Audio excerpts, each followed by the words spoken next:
지구재난 소식부터 시민 참여 활동까지 기후위기에 대한 거의 모든 것. 기후시민백과가 소개해드립니다. 채널 고정.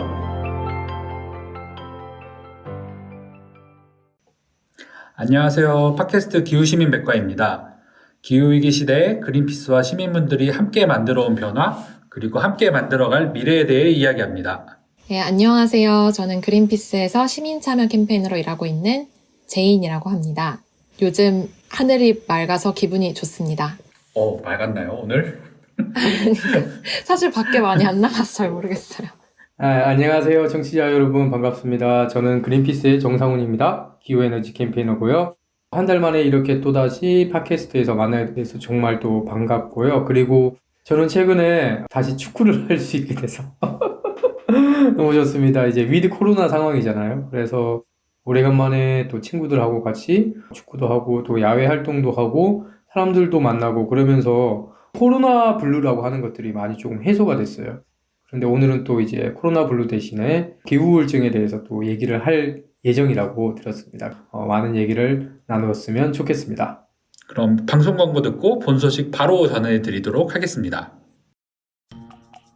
그린피스 자원봉사를 만나고 자원봉사가 재밌어졌다. 그린피스 자원봉사 함께하고 좋은 변화가 시작됐다. 플라스틱 제로 해양보호부터 기후위기 대응까지 그린피스 자원봉사자는 환경보호 메시지를 널리 알리기 위한 다양한 캠페인을 함께 만들어갑니다.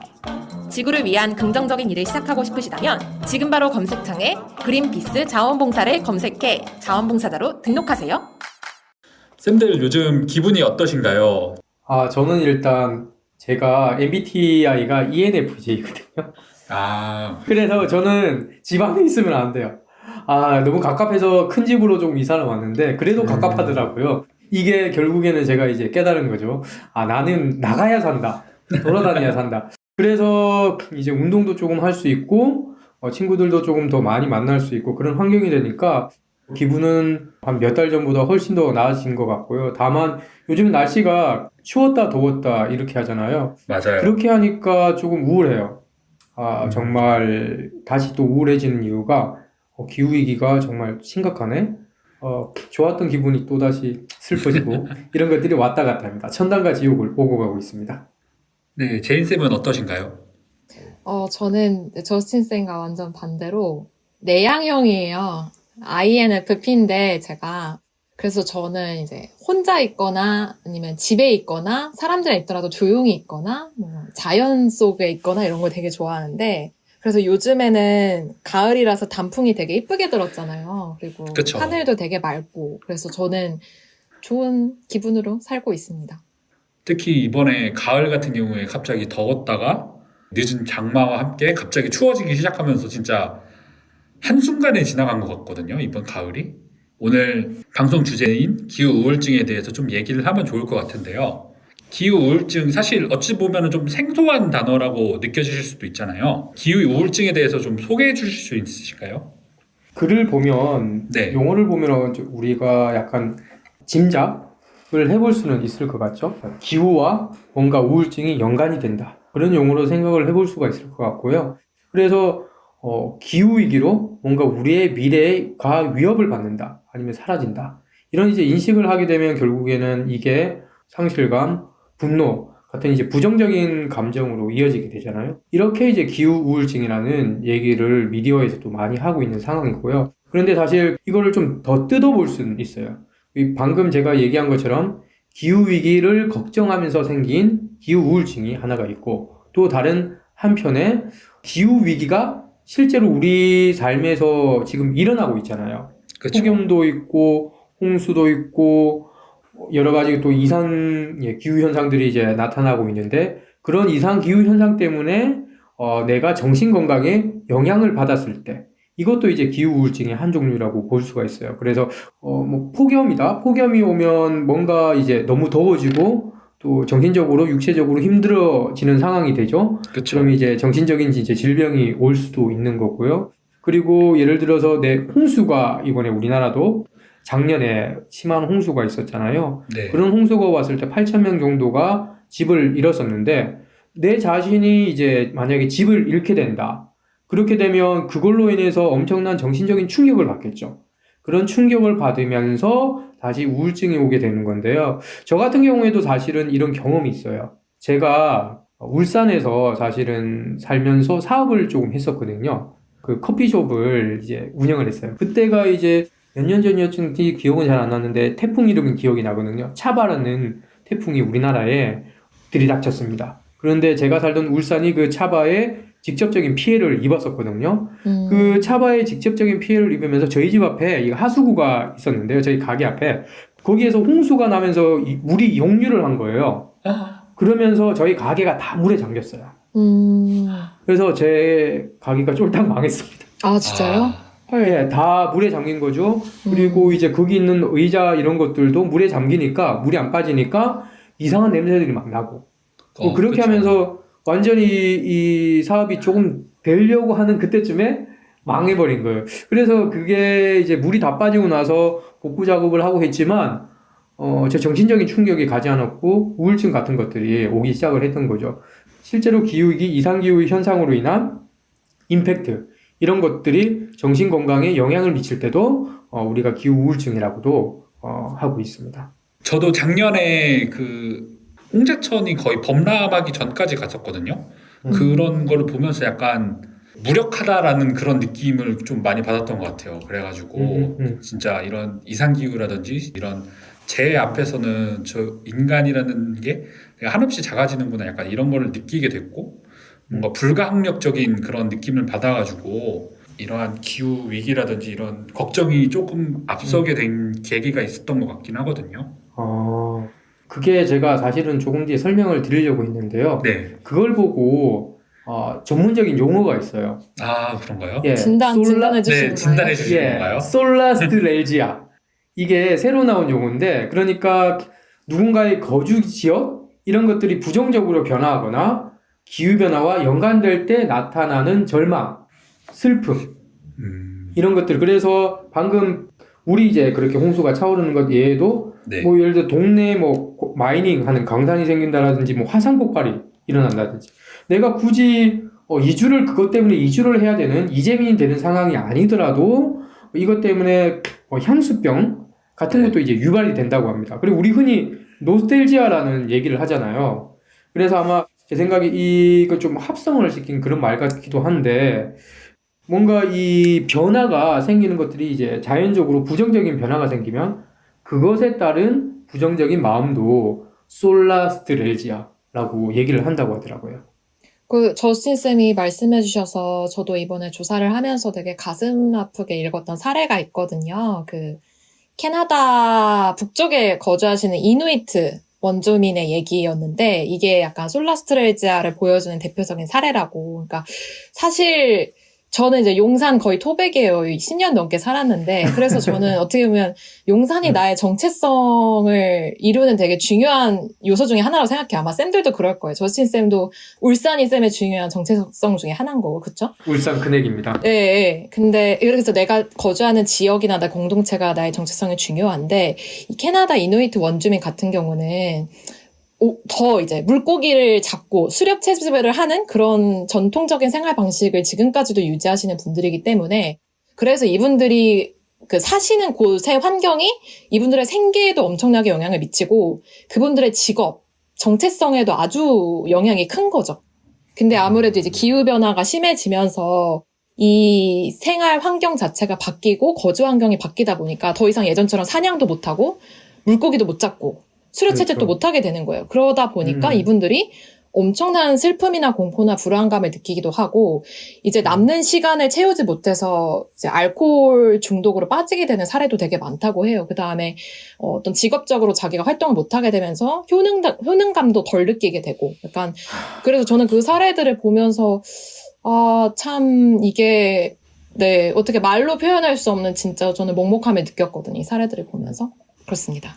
말씀해 주셨던 이누이트 부족 이야기가 지난 방송에서 얘기했던 기후난민과도 약간 일맥상통하는 그쵸. 느낌이 네, 맞죠. 있는 것 같긴 하거든요.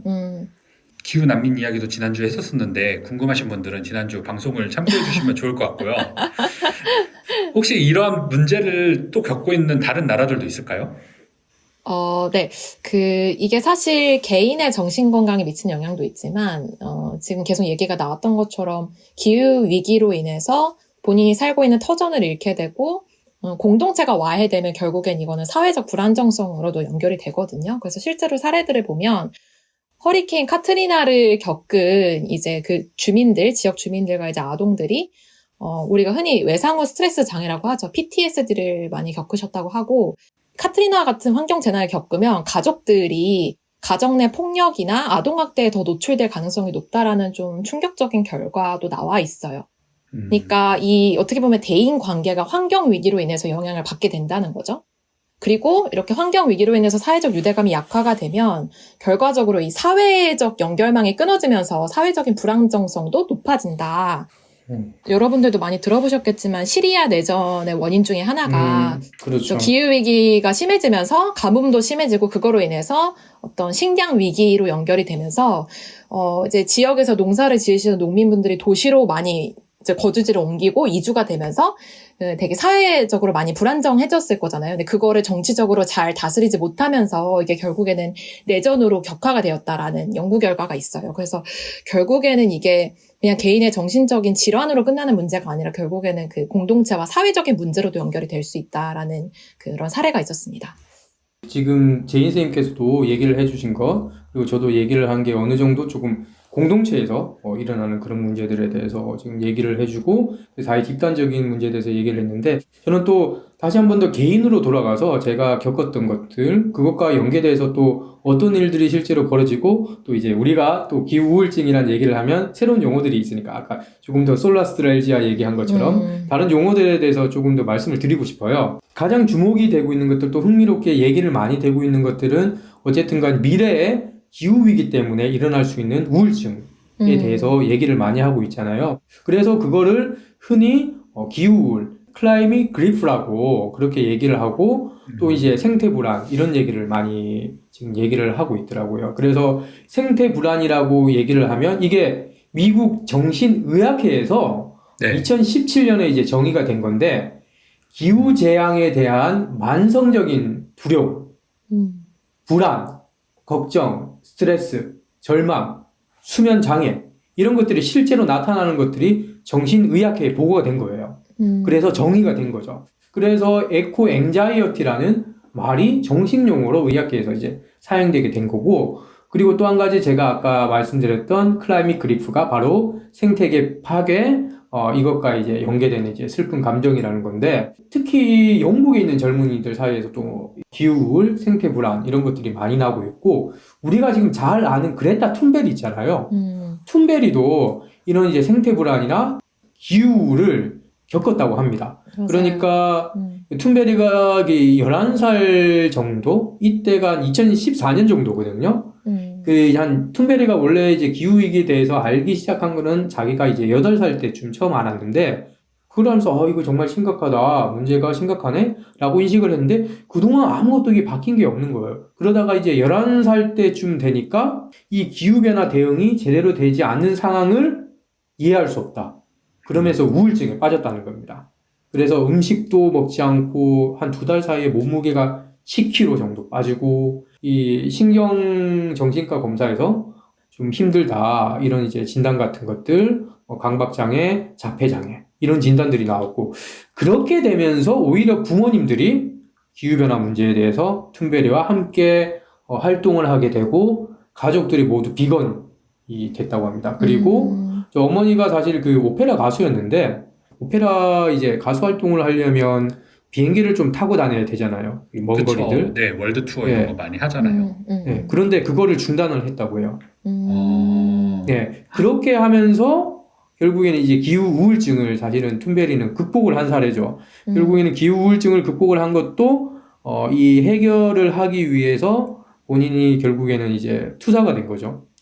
이 환경 기후 활동가가 되면서 이렇게 극복을 하게 된 그런 사례도 저는 좀 흥미롭게 들리더라고요. 저스틴 툰베리 얘기를 들으니까, 저도 좀 공감이 되는 부분이, 저는 2달 동안 10kg가 줄고 뭐 이런 드라마틱한 신체적 영향을 받진 않았지만 저도 여기서 일하고 나서 뭔가 어느 순간 갑자기 찾아왔던 것 같아요. 왜냐면 저희가 하는 일이 이렇게 실제로 기후위기 때문에 어떻게 되는지 다양한 이제 어떤 현상들 보잖아요. 기상이변 현상들 보고 그걸로 그렇죠. 피해받는 분들이 얼마나 많은지 그것도 숫자로 보고 그다음에 막 IPCC 리포트 같은 경우 보면은 막 이런 변화가 있을 거다. 그리고 우리에게 남은 시간은 얼마 없다. 이런 그러니까 데이터나 정보들을 많이 보잖아요. 그래서 저는 그 데이터들이 살아있는 현실로 나한테 다가왔다고 해야 되나? 그러니까 예전에는 그냥 그게 숫자로 느껴졌는데 이게 진짜 내 삶의 문제가 된 거예요.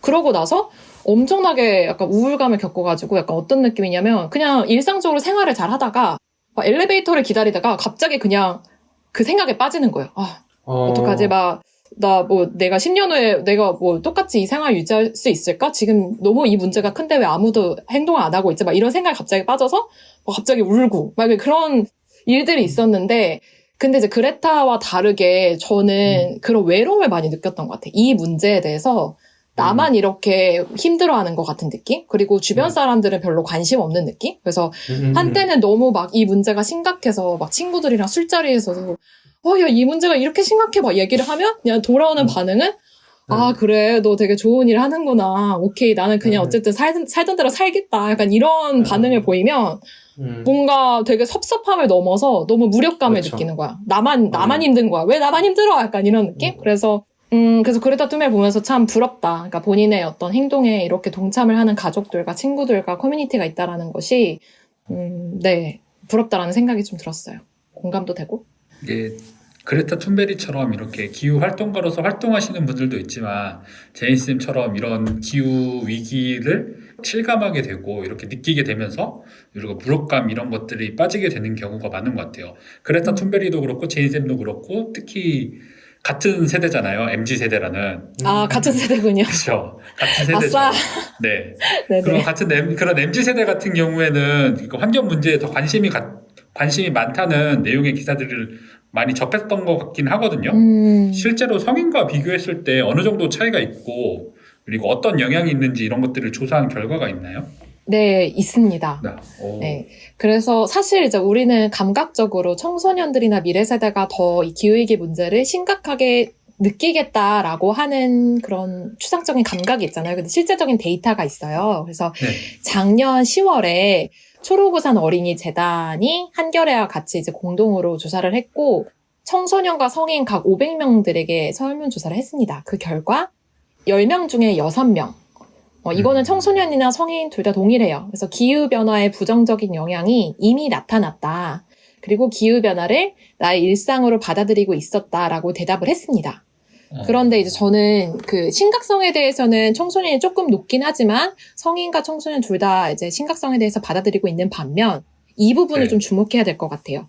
우리가 그러면 노력하면 기후변화를 막을 수 있냐라는 답변에 청소년이 78.4%로 성인 응답 84%보다 조금 더 낮게 응답률을 보였어요. 그러니까 이거를 해석을 하면 청소년들이 기후변화가 인간에게 더 부정적인 영향을 미치고 있다라고 더 높게 대답을 했지만 그것이 실제로 해결될 수 있을 것이냐라는 것에 대해서는 덜 낙관적으로 봤다는 거예요. 그러니까 이 문제가 너무 큰데 해결될 수 있을 것 같진 않아라고 느낀다는 거예요. 이게 사실은 아까 저스틴 쌤이 말씀하신 그 기후 우울증의 그 증상 중에 하나잖아요. 무력감이라는 그렇죠. 거죠. 그래서 청소년이 성인보다 더 기후 우울증을 겪고 있다라는 이미 결과가 있습니다.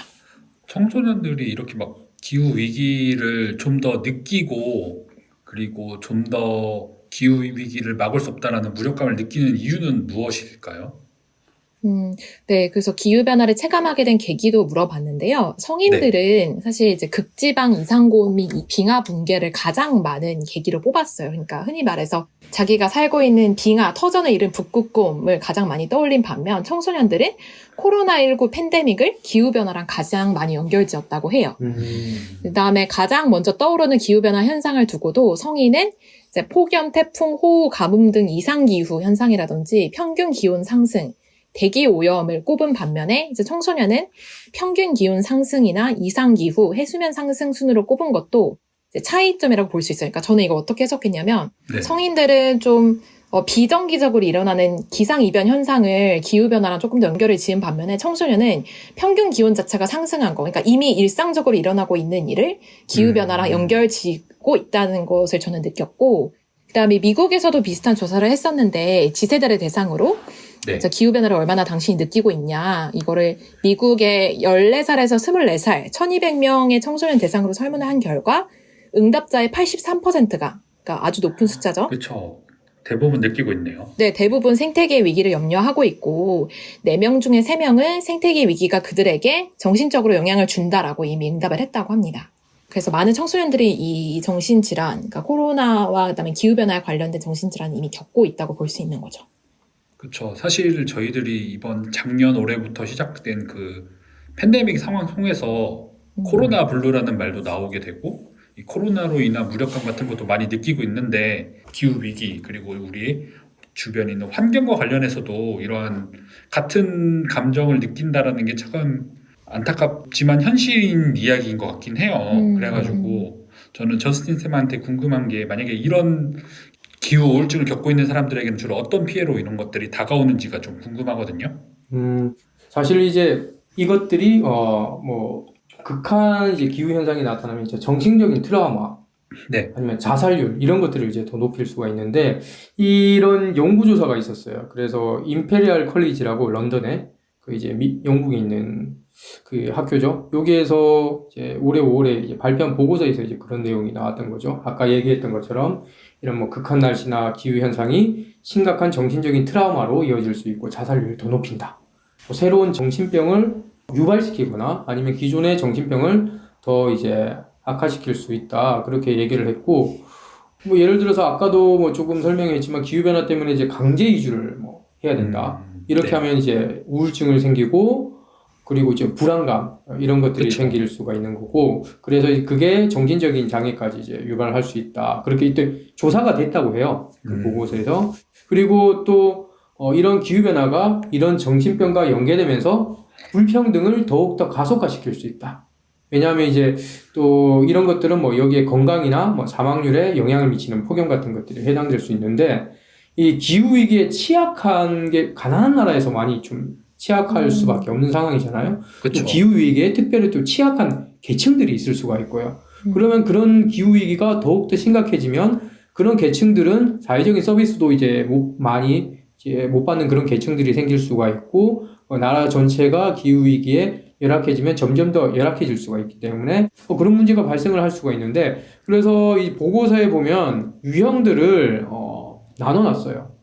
유형들을 나누는 걸 보면 네. 이 이상기후 현상으로 정신건강이 취약한 사람들의 유형이 무엇이냐 이걸 봤더니 이전에 이런 뭔가 좀 박탈 경험 있거나 정신건강에 원래부터 이슈가 있었던 사람 그런 사람들 아니면 여성 특히 이제 임산부나 산모들이 훨씬 이런 우울증이 이제 많이 올 수 있다. 그렇죠. 특히 취약한 예. 계층이죠. 네. 네, 특히 이제 그래서 또 그 기후우울증에도 취약을 하다 그런 얘기고 또 어린이나 소수 인종 집단, 뭐 흑인이라든지 아니면은 호주의 애버리지널이라고 있어요. 호주 원주민들. 원주민들. 이거, 네. 예. 네. 그리고 제가 방금 말씀드린 것처럼 사회적 지원이 부족한 사람들 또는 이제 불충분한 의료 지원을 받는 사람들 이렇게 있는데 그 흑인 같은 경우에는 특히 얼마 전에 뉴욕 타임즈에서 비슷한 이제 보도가 실질적으로 이런 것들을 실증하는 자료 같은 게 있었어요. 이건 바로 이제 기후 우울증을 얘기하는 것은 아니었지만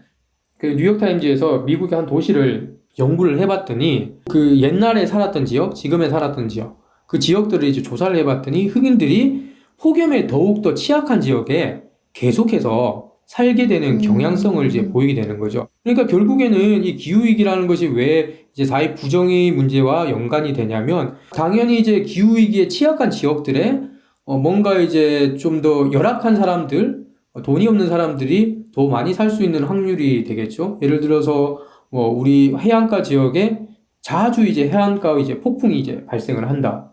그러면 그 지역에는 이제 땅값이 계속 떨어지고 사회적인 인프라가 이제 계속해서 파괴가 되는 그런 현상이 있을 것이고 그러면 사람들이 좀 더 안전한 지역으로 이주를 하려고 하겠죠. 그렇게 되면 그 지역 땅값은 당연히 떨어질 것이고 그러면 가난한 사람들이 그쪽에 계속해서 살 것이고 그 가난한 사람들은 다시 한 번 더 기후위기에 피해를 입게 될 것이고. 그렇죠. 계속 그렇게 악순환이 해서 되는 거네요. 네, 악순환이 되는 그런 결과가 나타나게 되는 거죠. 결국에는 우리가 계속해서 기후위기가 좀 정의롭지 않게 불평등하게 사람들에게 영향을 미친다. 이런 것도 기후우울증도 불평등하게 영향을 미치는 것이다. 라는 생각이 정말 들게 되더라고요. 그리고 저스틴 쌤 말씀에 이어가지고 저는 이제 어린이들이 기후재난에 정신적으로 더 취약하다라는 결과들을 봤어요. 그래서 홍수와 같은 기후재난 상황에서는 어린이가 성인보다 더 심한 외상후 스트레스 장애, 그러니까 PTSD를 겪게 된다라는 연구 결과가 있었고, 그 다음에 이제 아이들이 사실 자라면서 그런 말이 있거든요. 아이 한 명이 온전하게 자라려면 한 마을이 필요하다라는 말이 있어요. 자기 집을 잃는 것을 넘어서서 지역 공동체가 없어지게 되면 기후재난으로 인해서 학교도 무너지고 교육 시스템 자체가 무너지면 그 아이가 학습을 이어나갈 그 어떤 학업 성취도에도 영향을 받게 되고, 그 다음에 아이들이 그 친구들과 맺는 그 사실 유대 관계도 없어지게 되는 거고, 되게 여러 방면으로 어린이에게는 정말 안 좋은 영향을 미칠 수 있다라는 그런 연구 결과가 있었습니다. 사실 제인쌤이랑 저스쌤이 얘기해 주신 것처럼 기후위기에 취약한 이런 나라와 계층의 사람들이 정신건강에도 더 취약할 수 있다라는 그러한 점이 지난 방송과 이어서 이번 방송에서도 계속해서 이어지는 이야기인 것 같은데요. 저스틴 혹시 보고서에서는 이 기후 우울증에 대해서 어떤 대책이나 대안이 필요하다라고 이렇게 얘기를 하고 있나요? 제가 아까 설명드렸던 이제 영국의 임페리얼 컬리지, 네. 그 대학교에서 의료계 그리고 네. 이제 정부가 어떻게 대처를 해야 하는지에 대한 대안을 조금 제시를 하는 게 있어요. 그래서 의료계 안에 또 정책 결정권자들이 있을 거잖아요.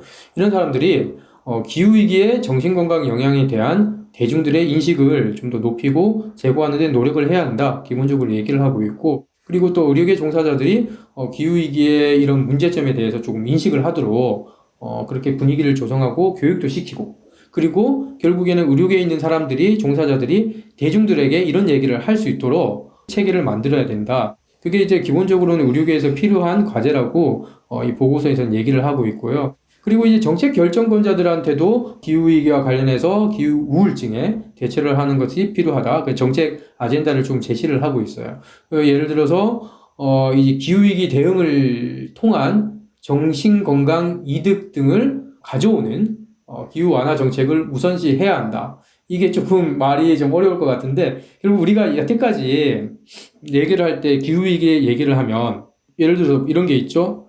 공해 대기오염. 그리고 우리도 이제 보고서를 냈는데 대기오염으로 몇백만 명이 조기 사망할 수 있다. 그런 보고서를 내잖아요. 그리고 조기 사망했을 때 그 보건 비용. 그런데 이제 여태까지는 여기 정신건강 내용이 안 들어갔던 거죠. 근데 사실 정신건강도 사회적인 피해고, 우리 경제적인 피해가 될 수가 있는 거잖아요. 제인쌤처럼 정말 우수한 인재가 정신건강으로 우리 회사에서 잠깐 휴가를 보내야 된다. 우리 한스스님께서 휴가를 보내야 된다. 그러면 우리 조직 입장에서는 정말 큰 피해잖아요. 그렇죠? 아닌가요? 네, 큰 피해입니다. 네, 보고 있나요, 인사팀? 네. 네.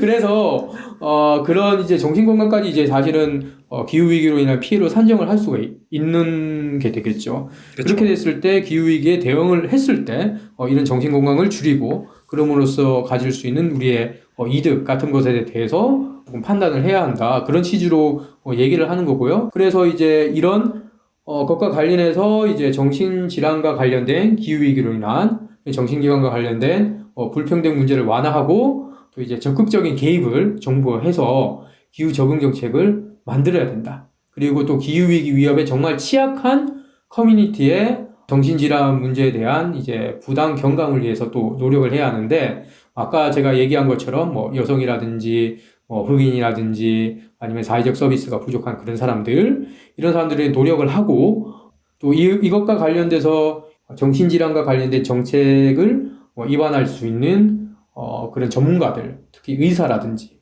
또 실제로 이제 정신질환에 취약한 계층들의 목소리를 정책에 적극적으로 반영을 해야 합니다. 마지막으로 또 필요한 자금이나 이런 것들도 많이 좀 배분을 해줘야지 관련된 기후위기, 기후우울증 문제도 해결이 될 수 있을 것이다. 라고 여기 보고서에서 제안을 하시더라고요. 그래서 저는 좀 신선했어요. 여태까지 그래 기후우울증? 그렇지, 나도 겪었지. 심각해? 심각해질 거야. 이 생각만 하고 그러면 이걸 어떻게 해결을 해야 될 것인가?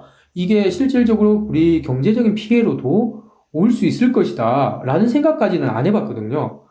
그런데 그런 경제적인 피해도 사실은 이 산정을 해볼 수가 있는 것이고, 그리고 그런 관점에서 우리 사회의 복지 증진 차원에서도 정책적으로 어떻게 대응을 해야 할 것인가, 그 문제도 이제 질문을 던진 좋은 메시지인 것 같습니다. 네, 진짜 현대 사회에서 이런 정신건강과 관련된 멘탈 케어 의료 서비스도 굉장히 중요한 의료 서비스 중 하나인 거잖아요. 그렇죠. 네, 네, 그런 맞습니다. 만큼 우리 현대 사회에 꼭 지금 기후 위기를 대응하는 이 시점에서 이러한 그 정신 건강을 관리해주는 이런 정책적인 것들도 많이 필요하다라고 생각하는데, 맞아요. 제인 쌤은 반면에 이제 좀 개인이라든지 사회적인 측면에서 기후 우울증을 예방하기 위해서 할 수 있는 방법에 대해서 가져오셨다고 하는데, 청취자분들에게도 좀 소개해 주시면 좋을 것 같습니다.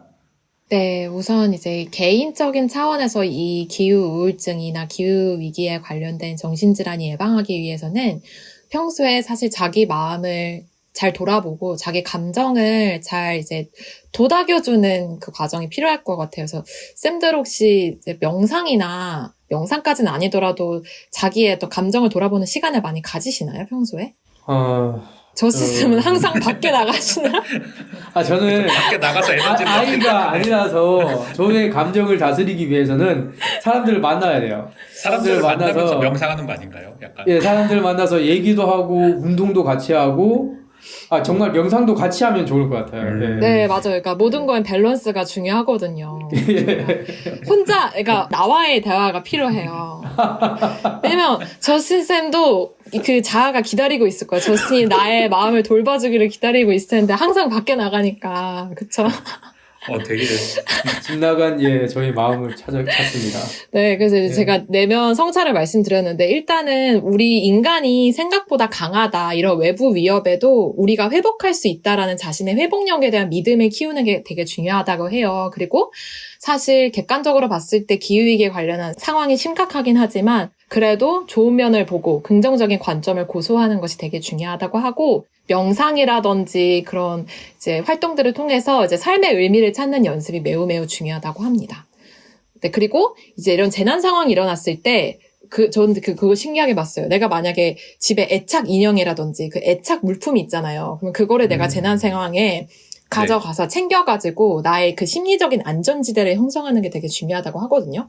그래서 어떤 상황에서도 내가 그 심리적 안정을 느낄 수 있는 그 기제를 항상 준비하고 마련을 해둬야 된다라는 것도 되게 중요한 팁이라고 하더라고요. 그 다음에 이제 제가 아까 제 개인적인 경험 말씀드리면서 좀 혼자여서 외롭다라는 말씀을 많이 드렸잖아요. 그래서 실제로 연구 결과에서도 어떤 이런 환경운동에 같이 동참을 한다든지 기후행동에 참여함으로써 기후 불안증이 많이 해소가 될 수 있다라는 연구 결과가 있다고 해요. 그러니까 나와 비슷하게 이 문제에 대해서 문제점을 느끼고 같이 행동하는 사람들이 옆에 있다라는 걸 느끼면 되게 불안증을 많이 해소에 도움이 되거든요. 그래서 제가 이제 청취자분들께 말씀을 드리는 건 이제 그린피스에 앞으로 하는 활동들에 많이 참여를 하셔가지고 이런 유대감과 연대감을 항상 느끼는 것이 중요하다라는 걸 이제 말씀을 꼭 드리고 싶었습니다. 저도 이 얘기를 들으면서 느낀 게 기후 위기에 대한 결국에는 걱정 때문에 무력감이 생기는 거잖아요. 맞아요. 근데 사실은 내가 이 세상을 바꿀 수가 있다. 나처럼 바꾸려고 하는 사람들이 있다는 것을 확인했을 때 그 무력감들이 많이 줄어들 거라고 생각이 들고요.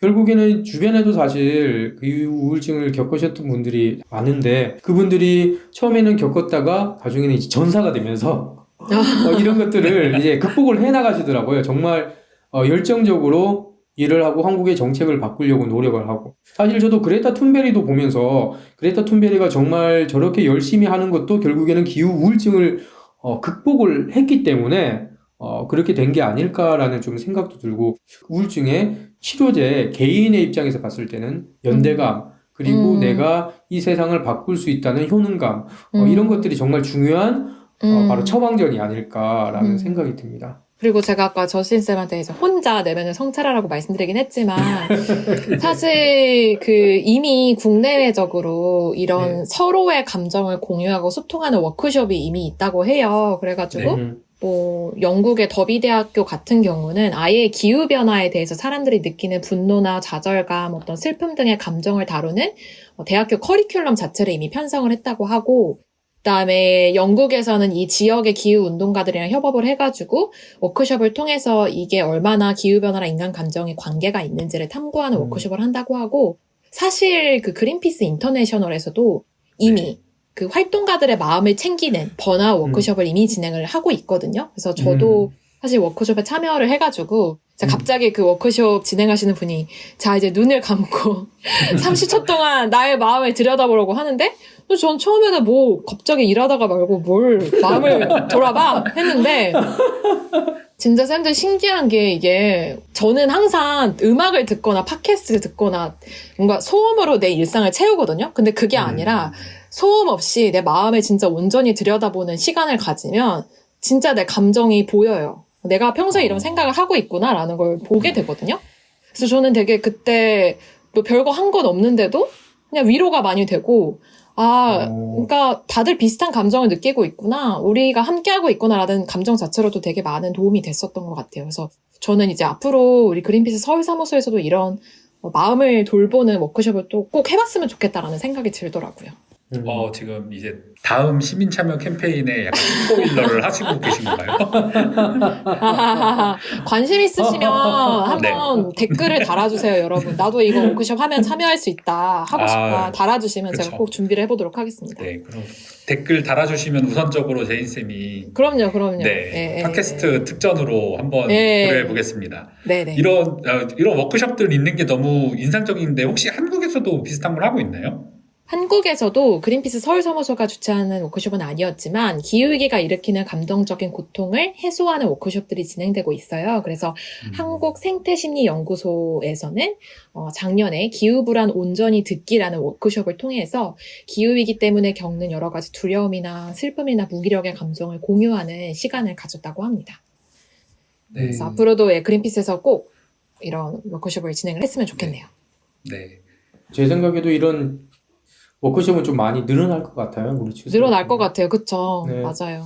안타깝지만. 관심 있으신 분들은 이제 그린피스 자원봉사자로 등록을 해주시면은 제일 먼저 소식을 들으실 수 있습니다. 네, 네. 맞습니다. 그래서 많은 관심 부탁드리고요. 사실 감사합니다. 저희가 오늘 기후 우울증과 관련된 이야기를 얘기하면서 이런 예방이랑 대책도 중요하지만 우선은 가장 근본적인 원인은 이 기후 위기를 얼마나 더 적극적으로 대응하는지 또 중요한 거라고 생각을 하거든요. 그렇죠. 그래가지고 이런 기후 위기에 대응하기 위해서 적극적으로 기업이라든지 정부들이 변화하는 모습도 중요한 것 같은데 뭐 자세한 그렇죠. 내용은 다음 에피소드에서도 더 자세하게 다루겠지만 오늘 저스틴 쌤이 단독으로 지금 아무런 쌤들이 없으니까 오늘 스포일러를 한번 제대로 해주시고 네 그럼 다음에 이제 예고편을 보여주면 어떨까 싶어가지고요. 네, 제가 사실 기후우울증을 극복했다고 생각했는데 이 얘기를 하려니까 또 우울해지네요.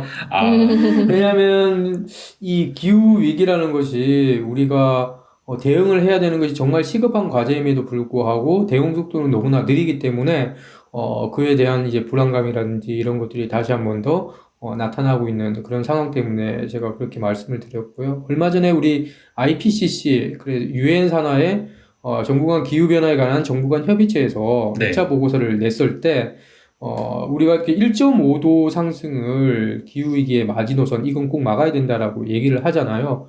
그런데 그게 빠르면 올해, 늦어도 2040년까지 올 수 있다. 1.5도가 상승을 하게 되면 정말 극단적인 기후 이상 현상이 전 지구적으로 나타나게 될 것이다 라고 얘기를 하는데 그 시점이 지금 빠르면 올해부터 2040년까지 오게 된다는 그 무시무시한 결과가 나왔었고, 그래서 뭐 평균으로 잡는다고 하더라도 2030년이면 그렇게 도달할 수가 있기 때문에 이거 어떻게 해야 되지? 제대로 그러면 세계가 지금 막을 수 있게 대응을 하고 있나? 그런 걱정들이 많이 드는 건데, 그런데 얼마 전에 유엔 기후변화 협약 당사자국 총회가 있었잖아요. 그 총회가 정말 우리 인류의 운명을 결정할 수 있는 총회다라고 얘기를 했던 것도 결국에는 이 1.5도 제가 얘기를 했던 것을 막을 수 있냐 없냐, 여기에서 나온 당사국들, 전 세계 국가들이 약속하는 것들, 그리고 행동이 앞으로 그 우리 기후위기를 막을 수 있는 그런 핵심적인 부분이 될 것인데, 그런데 안타깝게도 이번에 발표를 했던 전 세계가 제출을 했던 기후위기 대응 방안은 그렇지 못하다는 것이 나왔던 거죠. 네. 그래서 지금 냈던 2030년 온실가스 감축 목표가 지구 온도를 2.4도 2100년까지 상승시킬 수 있는, 지금 가진 그 목표를 다 실천한다고 하더라도 그렇게 되는 것인데, 또 우리가 행동도 실천하지 못하는 사례들도 그쵸. 많이 봤기 때문에 좀 겁이 나는, 사실은 이제 그런 상황도 되고, 정말 시급하게 우리가 더 정부와 기업을 압박을 해서 변화를 만들고 기후 행동을 하고 정책을 만들지 않으면 정말 우리의 미래가 크게 이제 위협을 받을 것이다, 그런 생각이 들고요. 그래서 어떻게 해야 되냐, 한국은 네. 지금 우리나라 상황을 한 번 더 되짚어 보고 싶어요. 우리나라가 이번에 유엔 기후변화 협약 총회에 나가서 어떤 얘기를 약속을 했었고, 정말 한국의 지금 상황이 어떤지, 그렇게 봤을 때 한국은 이번에 냈던 2030년 온실가스 감축 목표가 과학계가 제시하는 기후위기를 막을 수 있는 그런 안보다 훨씬 뒤처지는 아니었죠. 2018년까지 50% 정도 온실가스를 감축을 해야 되는데 지금 목표는 40%. 그것도 사실 총 배출량 대비 총 배출량으로 하면 30%밖에 실질적으로는 안 되는 그런 안이기 때문에 정말로 부족하고, 우리나라의 재생에너지 발전 비중도 한 6% 정도밖에 되지 않고, 그러면 이걸 석탄 발전소를 급격하게 이제 줄여서 퇴출을 시키고 그것을 재생에너지로 바꿔 나가야 하는데, 그렇죠. 한국은 그 발걸음이 너무나 더딘 거예요. 이번에 나왔던 시나리오도, 우리나라의 시나리오는 2030년까지 30% 정도로 발전 비중을 높인다고 하는 건데, 뭐 50% 정도까지는 사실 가져야 되는 거거든요. 그렇죠. 그래서 이런 이제 재생에너지를 급격하게 확대를 해야 하고, 석탄 발전소는 퇴출을 해야 되고, 내연기관도 퇴출을 해야 되고, 이런 많은 과제들이 우리들한테 있는 상황이고, 그런 과제들이 결국에는 이제 이 정권이 말기에 다다를 문제도 있고, 그리고 이번에 우리가 이제 퇴짜를 사실 맞은 거죠. 우리가 퇴짜를 맞았어요. NDC 2030년 목표가 지구의 기후위기 대응 외에 부족하다라고 당사국 총회에서 얘기를 했기 때문에 그걸 숙제를 다시 내야 됩니다. 내년에. 그러면 누가 내야 되겠어요? 지금 정부도 있겠지만 내년에 당선될 다음 정부가 책임져야 할 엄청나게 중요한 과제가 되었어요. 그래서 이번에 대선에 출마하는 후보자들이 이런 과제에 대해서 정말로 과학계가 요구하는 수준에 맞는, 그래서 우리가 더 이상은 기후 우울증에 걸리지 않게 안심할 수 있는 그런 공약을 조금 제시를 해줬으면 좋겠고요. 저희 그린피스도 그것을 이루기 위해서, 특히 저희 캠페인에서 대선 후보들이 기후 공약, 야심찬 공약을 제시하도록 하게 많이 노력을 하려고 계획하고 있습니다. 중요한 말씀 너무 많이 해주신 것 같고, 앞으로 저스틴 쌤이라든지 아니면 다른 팟캐스트 방송에서도 더 다양한 내용 얘기할 예정이니까 앞으로 댓글도 많이 달아주시고 많이 들어주시면 좋을 것 같고, 홈페이지도 많이 찾아봐 주시면 감사할 것 같습니다. 사실 청취자분들도 이렇게 기후 위기에 대한 관심이 높은 만큼 기후 불안에 대해서 느끼실 건데요. 그린피스도 함께 더 이겨낼 수 있도록 같이 연대하고 앞으로도 노력하는 그런 단체가 되도록 하겠습니다. 그리고 아까 제인쌤과 같은 세대죠. MZ세대가 특히 더 기후에 대해서 많은 걱정을 하고 있는데, 온라인에서도 저희들이 안전하게 기후위기를 생각하고 행동할 수 있도록 저희가 메타버스 플랫폼이죠. 네이버에서 만든 제페토에서 제페토에서 환경 감시선을 만들었습니다. 그래서 와우. 네. 와우. 정말 사실적으로 묘사를 해놨더라고요. 맞아요. 저희들이 깜짝 놀랐어요. 네.